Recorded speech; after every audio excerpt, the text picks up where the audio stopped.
lwaleero okujja ku mukolo gwange nga ntwala mukwano gwange Lenet omuyita Bebzo mwagala nnyo nebaza bakadde bange abayimidde wamu nange ku mukolo guno era mbebaza nnyo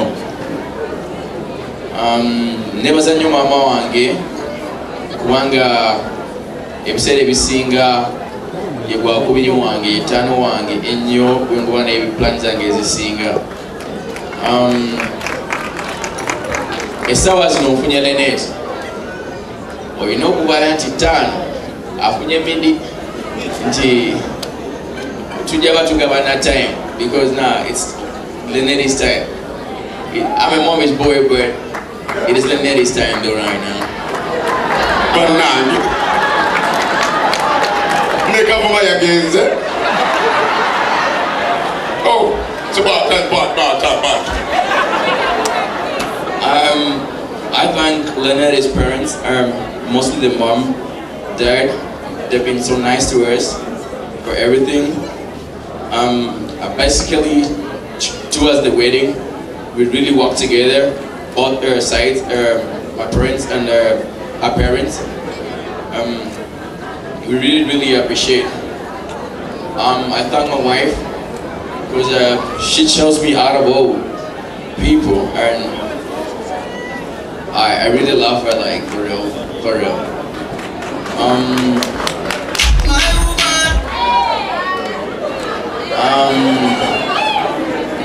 There was an organizing committee in Boston. Yes, I am Chala Wange, yes, I am Bevazanyo, because you guys didn't let me down. Oh, never Zani, Saidi Wange, like the organizing committee my parents did down here. I really appreciate it big time. In Tata Wange, America, Jinsingo Wangalida. Never in Nebeda Jempitamu. Ngenemga muzeyi kitunga kitabuseemu leero nagamba ino gumiikirizamu kino kyonna kijja tambula leero njagala muwe ekirabo nina yente emu ey'amata kyekirabo kyenjagala omuwa because y'omuntu gwetambudde naye mu America obulamu bwange gwensinga okwagala era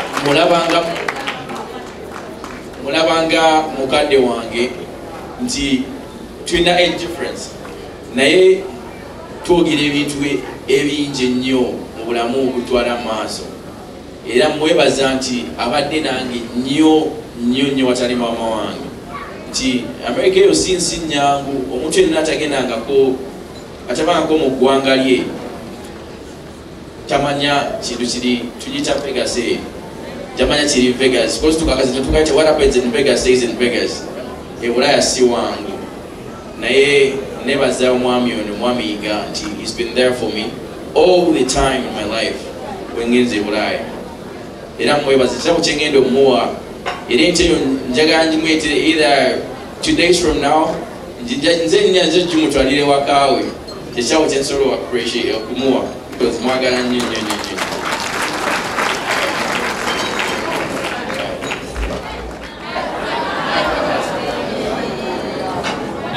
Thank you all for coming.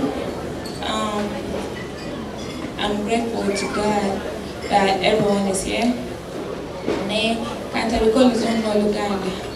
So, jaga kwebaza mukama. Nti mwenna musobodde okujja ate mutusobanura bulungi. Then njagala okwebaza my family embeereddewo, my immediate family embeereddewo. Tubadde nabo mu America. Peace and bintu bingi. Lincoln achogedemu kasinze. Let me translate. Peace and bintu bingi, but we're strong. You know the way I've seen my mom and my dad go through some stuff with us. Tutuse langa ochila anti chizibu naye ati no tuketera noga teshali chizibu chali changu. At mom and dad, I do not know how to thank you. But my America chikuyigiriza nti obera tolina your mom or your dad. It's hard, and I feel for people who don't have their parents. Mami ne daddy katonda bongelo mukisa abongele love, bongelo tulaga example, bongelo gagawala, abongela amagezi, abongela bulichimu, muzimbe nyumba ne nyumba mugule motoka, mugule bulichimu, because the blessings you've given to us will forever take them.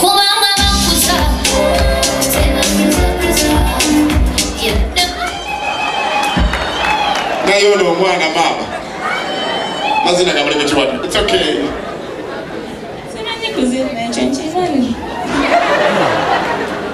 Alright, my parents for being there for me before I continue.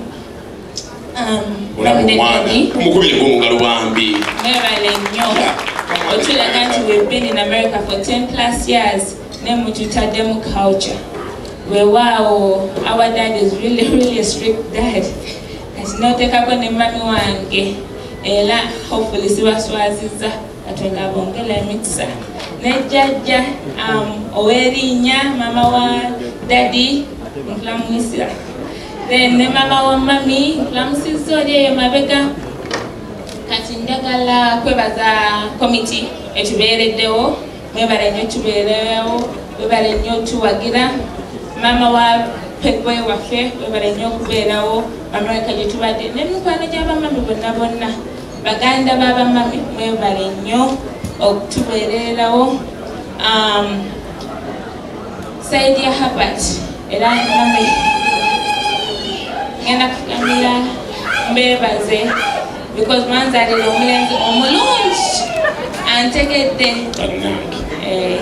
Rakwanchali mwana mtu na yeye nsazeewo so awo nga mutegeera nti mulungi mwebale nnyo okuzaala Habat n'omutuuza kati njagala kwebaza my entourage. Most of you traveled from America.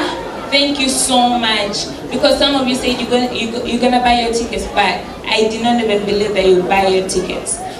Half of my entourage in America. More than half of my entourage in America. Thank you so much. Thank you so much. The girls, the boys, thank you. Thank you for giving me sisters and brothers that are not blood, but as of now, they'll forever be blood. Njagala komekeza ngamanti mwebale nnyo okubeera wamu naffe byomaze nenjagala I want to end with someone so special Maama Fina webale mukwano bale Maama Fina mugubire mu ngalo tugamba mu America atali waawano. Thank you so much. Nabaganda be Uncle Martin, Twine, so it's okay. Auntie Hope, thank you for giving us Helen. She's really feeling us so much. I hope one day she makes it to Boston because she will really love her.